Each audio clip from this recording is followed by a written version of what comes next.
Welcome back to another reading and correcting of Bottom Rung with me, Kindar, the Tiger Writes, and I, the Tiger Supervisor. If you want to listen to these live, it's every Tuesday morning, 8 a.m. Eastern Time. And today we are doing Chapter 14. Try again, Alistair ordered. Tibs closed his eyes and focused on the little of the water he could feel within him, surrounding a vast emptiness. He closed his hand on the pommel of the knife at his belt that Alistair had lent him. He did as he'd spent the last 2 days learning, and channeled the essence through his arm to his hand. Let it accumulate there, then, as he pulled it out of the sheath and added the flicking motion, he released the essence through the knife at, as the point lined up with his target. The blade glittered as the water coated it, but what should have been a jet of water, as Alistair had demonstrated, was little more than a few drops that fell before him. Yet another attempt without the proper result. His teacher looked more puzzled than angry. It has to be because you are so young. How old were you? Tibs asked to mask how out of breath he was. Alistair had already expressed concern with how easily the exercise tired him out. The man looked at the dummy they used as a target, and his gaze became distant. 16, finally said, is when I did my first dungeon dive, but it was more than a year after that before I graduated. Things didn't happen this quickly back then. We knew how to take our time. He crouched before Tibs. Look at me, and call the water to your hand. He did so, keeping a small pool in his keeping, making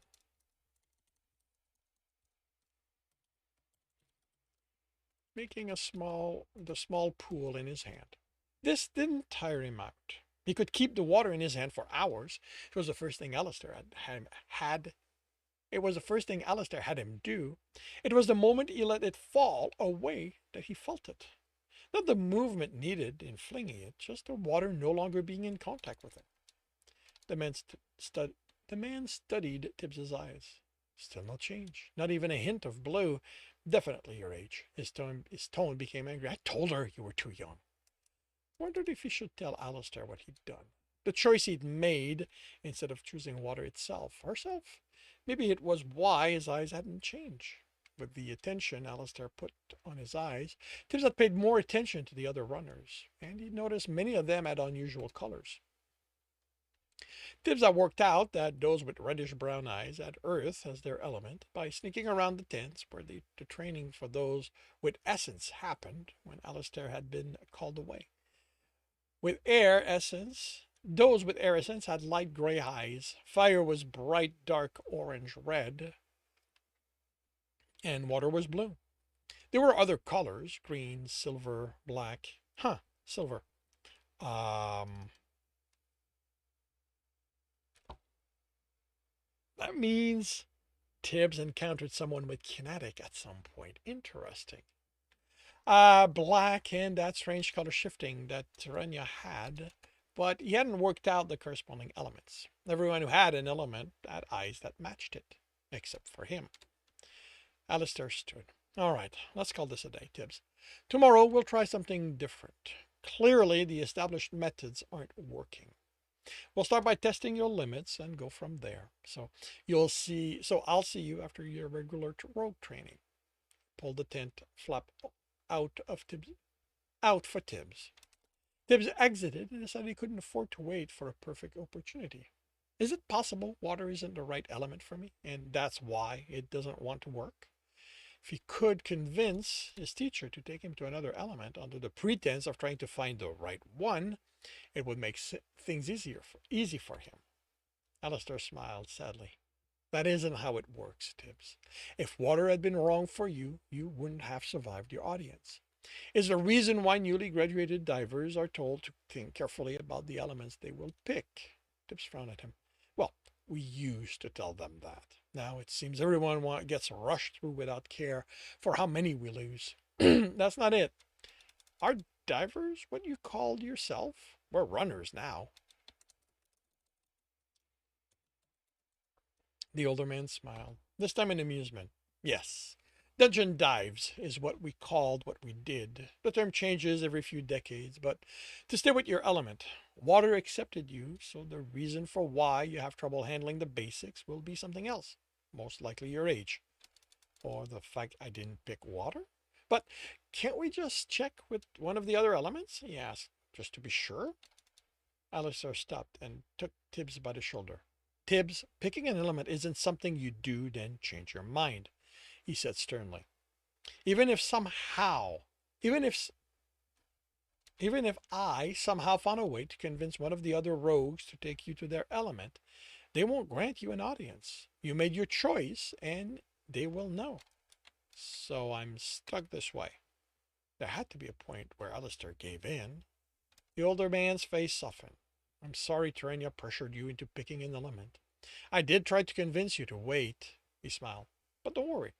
As you grow up and can do more, you'll see that water is a good element. It's among the more versatile of them. It's not it, Tib. He hurried to say, not wanting Alistair to think he picked poorly or didn't want him as his teacher. Alistair cared about what he taught him, unlike the old rogue teaching normal thieving skills. For all that he'd complained when Ternia assigned him to Tibs, Alistair seemed to enjoy his company. It shows that if this isn't working, he said in one last attempt, maybe it's because water doesn't think I'm right.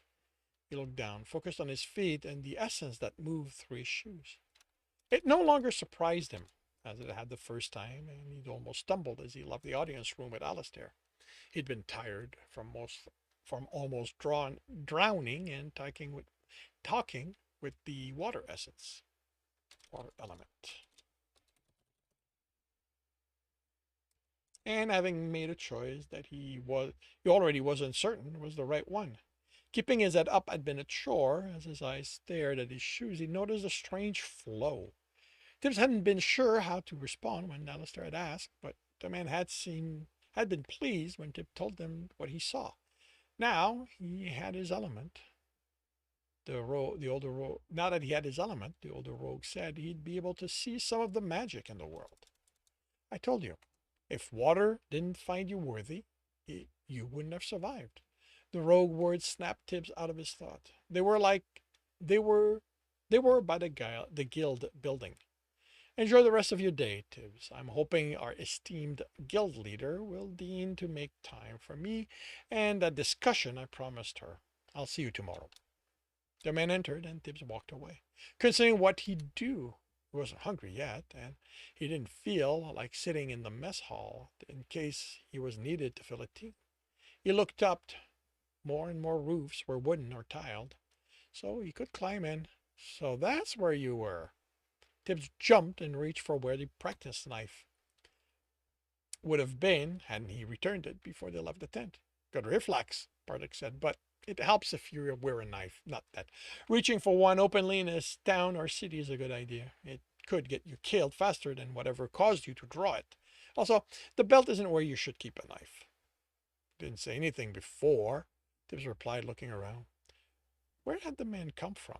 This was an open street, and there weren't so many people anymore. They were crowded. Tibbs would have seen him or felt him approach.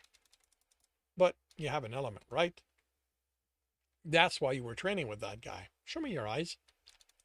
Sighing, Tibbs looked up at the other rogue. But his eyes were black, not a dark version of another color, pure black. Tibbs tried to recall if darkness was one of the elements Tirania had mentioned. That doesn't look right for Earth, the man mused, tilting Tibbs's head further, but I don't know anything that's close to that. He shrugged. Earth isn't all that great for a rogue. It makes you tougher and stronger, but you really need that to break into a building? Pick a pocket, walk a roof? He gave Tibbs an annoying smile. Once you're powerful enough, you'll be able to walk through stone walls, but you have a ways to go. It's water. Tibbs discreetly focused on what Bardic wore, trying to see what, if anything, was magical. But the man took his chin in his fingers again. Are you sure? He searched his eyes for the way Tibbs had searched empty cupboards for scraps of food. Alistair says it's because of my age. Bardic released him. I'm going to have to take his word for it. I've never heard of anyone having an element and not the matching eye color, but you are the youngest person I've heard of. I've heard of managing it. Water's not bad. With some practice, you can shape it into a knife and other tools. Tibs followed the other rogue, mulling over what he'd said while looking at the man. As far as his eyes told him, everything he wore was mundane. But I'm not the youngest to go in a dungeon.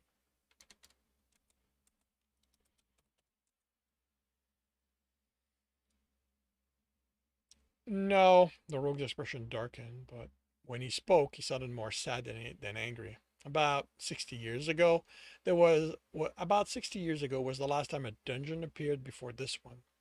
That was right after a war, so you can see how the kingdoms were strapped for people to send. He fell silent. When he spoke again, he was angry. So they sent us children, and the guild fed them to the dungeon. Bardic stopped rubbing his left wrist when he noticed Tibs looking, but this time, instead of looking away, Tibs looked at the man expectantly. That's not when I broke the rules and earned this, he said. Should have been, but I was a brand new adventurer and believed every lie the guild fed me. Tibs continued looking. That's all you're getting, and stop looking when I rub it. It's rude. I'm trying to break the habit, but the damn thing itches. You know you won't always have it, right? Oh? Bardic glared. And you're an expert on them all of a sudden? Tib shrugged. Alistair had one. He still rubs his wrist. He said he did his tasks and they removed it. Yeah? Well, you shouldn't believe everything you're told, the man snapped. You want to practice or keep filling my head with other things you've been told? You don't have to be nasty about it, Tibbs mumbled, then spoke up. I want to practice. This isn't me being nasty, Tibbs. The man forced out a slow breath. It's me being annoyed that someone who grew up on the street and survived to reach your age still believes what someone in power tells you. So what do you want me to do? Stay away from everyone? Be alone all the time? At least Alistair isn't going to die on me like everyone else like everyone else had. Like everyone else. Everyone has in this place. Oh, he can die, Bardic said with a dark chuckle. No one's immune to that, not even gammas or betas. And what are you? The man went back to his wrist. I was Delta. I'm Zeta now. This went over the ranks and realized what that meant. You can go down? He exclaimed. No, you can't go down, Bardic replied, his expression darkening. You've got to be forced down. The guild? He asked as they reached their usual training ground. The building still at the same level of unconstruction. You know anyone else with that kind of power? The rogue asked, handing Tibs a knife. He still didn't know where it had come from. I'm straight, Tibs said, taking the knife. I don't know anyone with any kind of power. He stepped away and turned to face the rogue. Bardic smiled. Tibs, when you call yourself that, you should put all the pride you can muster in it. Tibs, when you call yourself that, you should put all the pride you can muster in it. He took a fighting stance and motioned for the young rogue to come at him. And that concludes chapter 14 of Bottom Rung. If you are enjoying this, please leave a like. If you want to know when the next one is going to be up, subscribe and hit the bell. If you want to read the story, it is up for free on Royal Road. If you want to support me as well as read ahead of the story, you can do that on my Patreon. We're about 9 chapters ahead at this time. If you want to listen to these live, it's every Tuesday morning, 8 a.m. Eastern Time on Twitch. Links are in the notes. And with that, I shall wish you a good day.